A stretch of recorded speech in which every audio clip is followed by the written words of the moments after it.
Breaking news. నకిలీ మద్యం కేసులో జోగి రమేష్ ఆయన సోదరుడు రామును సిట్ అధికారులు 5 రోజు విచారిస్తున్నారు.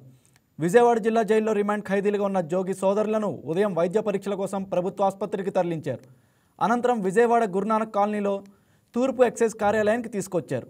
నకిలీ మద్యం కేసులో ప్రధాన నిందితుడు అద్దేపల్లి జనార్దన్ రావుతో జోగి రమేష్కున్న సంబంధాలు, ఆర్థిక లావాదేవీలు, అలాగే ఇబ్రహీంపట్నంలో నకిలీ మద్యం తయారీకి సంబంధించి చోటు చేసుకున్న పరిణామాలపై ఆరా తీస్తున్నారు. జనార్దన్ రావు కస్టడీ విచారణలో వెల్లడించిన అంశాల ఆధారంగా అధికారులు విచారించనున్నారు. ఇక దీనిపై మరింత సమాచారం మా స్పెషల్ కరెస్పాండెంట్ కుమార్ చంద్ అందిస్తారు.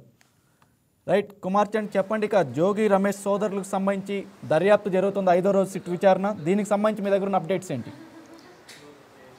రాజ్ కుమార్, ఈరోజు జోగి బ్రదర్స్కి అయితే 5వ రోజు కస్టడీ ఏదైతే ఉందో ఆ కస్టడీలో విచారణ అయితే జరుగుతున్న పరిస్థితుంది. ఏదైతే ఉదయం విజయవాడలో ఉన్నటువంటి సబ్ జైలు ఏదైతే ఉందో దాని నుంచి కూడా జోగి బ్రదర్స్ని ఇద్దరిని తీసుకొచ్చి ప్రభుత్వ ఆసుపత్రిలో టెస్టుల అనంతరం అయితే మాత్రం ఎక్సైజ్ కార్యాలయానికి తరలించడం జరిగింది.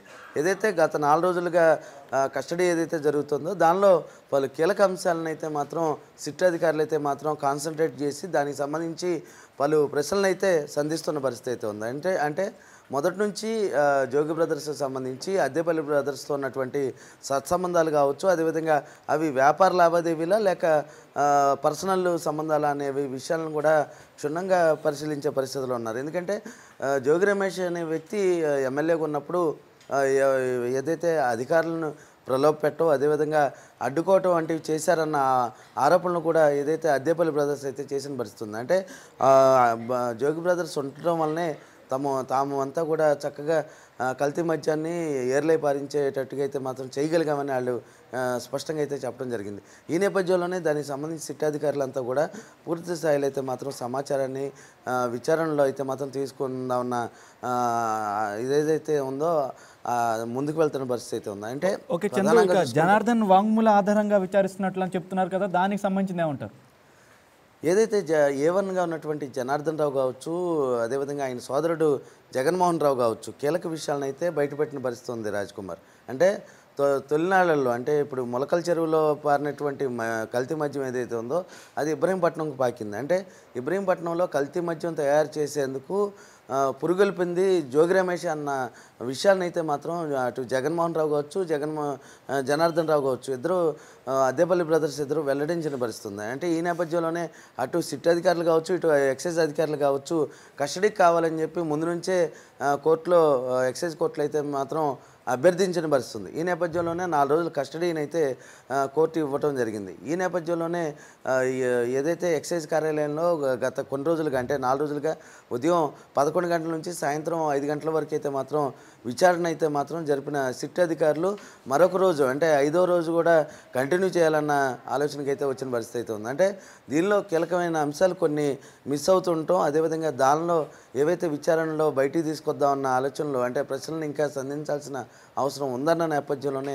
5వ రోజు కొనసాగిస్తున్న పరిస్థితి ఉంది. ఏదైతే ఈ విచారణ పూర్తయిన వెంటనే నెల్లూరు కేంద్ర కారాగారానికి అయితే మాత్రం వీళ్ళిద్దరిని తరలించే పరిస్థితి. చందు, ఇక ఈ 5 రోజుల విచారణలో కూడా జోగి బ్రదర్స్ వాళ్ళు ఎలాంటి సమాచారాన్ని బయట పెట్టారని తెలుస్తుందా ఏమైనా?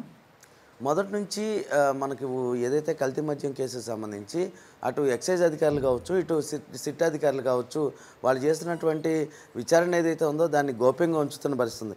పూర్తిగా మీడియాను కూడా బయట నుంచే పంపించేస్తున్న పరిస్థితుంది. అంటే ఎక్సైజ్ కార్యాలయానికి అటు 500 మీటర్లు ఒకవైపు, ఇటు 500 మీటర్లు మరొక వైపు రోప్స్ను ఏర్పాటు చేసి అదేవిధంగా పోలీసు బందోబస్తును అయితే ఏర్పాటు చేశారు. ఎవరిని కూడా లోపలికి అలౌ చేయని పరిస్థితి అయితే అక్కడ ఉంటుంది. అయితే ఈ నేపథ్యంలోనే అక్కడ నుంచి వస్తున్న సమాచారం ఏదైతే ఉందో అంటే తొలినాళ్ల నుంచి ఏదైతే జోగి బ్రదర్స్ ఏం చేశారు, అదేవిధంగా అద్దేపల్లి బ్రదర్స్ ఏం చేశారు, కల్తీ మద్యం ఎక్కడ తయారు చేయడం మొదలుపెట్టారు, అదేవిధంగా కల్తీ మద్యం సంబంధించి బాటిల్స్, అదేవిధంగా లేబుల్స్, అదేవిధంగా వాటికి మూతలు ఇవన్నీ సరఫరా చేసిన వ్యక్తులు ఎవరు, అదేవిధంగా దీనిలో పలువురు నేతలు ఉన్న విషయం తెలిసిందే. మరికొంతమంది నేతలు ఎవరున్నారు, అదేవిధంగా మొలకల చెరువుకి అదేవిధంగా ఇటు ఇబ్రహీంపట్నంకి సంబంధించి ఇద్దరికీ ఉన్నటువంటి కనెక్షన్ ఏంటి అన్న విషయాలను అయితే మాత్రం పూర్తి స్థాయిలో అయితే మాత్రం ఈ 4 రోజులు దర్యాప్తు చేశారు. నెల్లూరు సబ్ జైలుకి కూడా తరలిస్తారని అంటున్నారు, దానికి సంబంధించిన అప్డేట్స్? అయితే ఇప్పటికే మనకి కొంతమంది అంటే కల్తీ మద్యం కేసుకు సంబంధించి కొంతమంది ఏమో విజయవాడ సబ్ జైల్లో ఉన్న పరిస్థితి ఉంది. అదేవిధంగా కొంతమంది నెల్లూరు కేంద్ర కారాగారంలో ఉన్న పరిస్థితి ఉంది. అంటే ఏదైతే విడివిడిగా నిందితులను అయితే విచారిస్తూ సిట్ అధికారులు అయితే మాత్రం తమకు సంబంధించిన వివరాలను అయితే బయటికి తీసుకుంటూ ఉన్నారు. ఆ నేపథ్యంలోనే ప్రస్తుతం జోగి బ్రదర్స్ని అయితే కస్టడీలోకి తీసుకొని వాళ్ళకి కావాల్సిన ఏదైతే ఇన్ఫర్మేషన్ ఉందో దాన్ని మొత్తం కూడా కూబీ లాగేందుకైతే మాత్రం గత 4 రోజులుగా ప్రయత్నిస్తున్నారు. ఫైనల్గా ఈరోజు 5వ రోజు కూడా పూర్తిగా వాళ్ళ దగ్గర నుంచి వివరాలను అయితే మాత్రం బయటికి తీసుకొచ్చే పనులు అయితే ఉన్నారు రాజ్ కుమార్. ఓకే చందు, ఒకసారి మనం రీకాల్ చేసుకుందాం. ఇంతకుముందు జనార్దన్ రావు విచారణలో ఉన్నప్పుడు అతను ఎలాంటి వాంగ్మూలాలు ఇచ్చాడు, ఇప్పుడు ప్రస్తుతం అతను ఎక్కడున్నాడు, అది ఒకసారి రీకాల్ చేయండి అదంతా.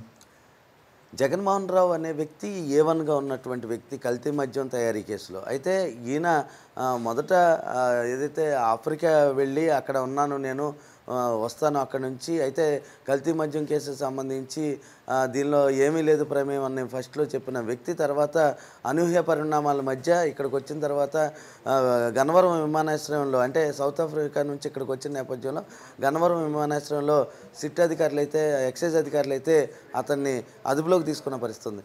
అదే నేపథ్యంలో అదే సమయంలో అతన్ని విచారణ చేసిన తొలి రోజే అతను ఒక వీడియో వాంగ్మూలాన్ని అయితే ఇవ్వడం జరిగింది. దానిలో నాకు ఏదైతే వెనకున్న వ్యక్తి ఎవరు ఉన్నారు అన్న అంశాన్ని క్లియర్గా బయటపెట్టిన పరిస్థితుంది. ఆయనే మాజీ ఎమ్మెల్యే వైసీపీ నేత జోగి రమేష్ వాళ్ళనే జోగి రమేష్ అండదండలతోనే తామంతా కూడా కల్తీ మద్యం తయారీ చేశామని, అక్కడ నుంచి మొలకల చెరువు నుంచి ఇక్కడ ఇబ్రహీంపట్నం వరకు కల్తీ మద్యం పారిందన్న విషయాన్ని కూడా బయటపెట్టిన పరిస్థితుంది. అదేవిధంగా తనకు సంబంధించిన బార్లకు సంబంధించి కూడా ఇన్ఫర్మేషన్ ఇవ్వటం జరిగింది. అదేవిధంగా అక్కడ ఉన్నటువంటి స్వర్ణ హోటల్ ఏదైతే ఉందో అక్కడ ఈ కల్తీ మద్యం సంబంధించి కొంత మూలాలు అయితే దొరికిన పరిస్థితుంది.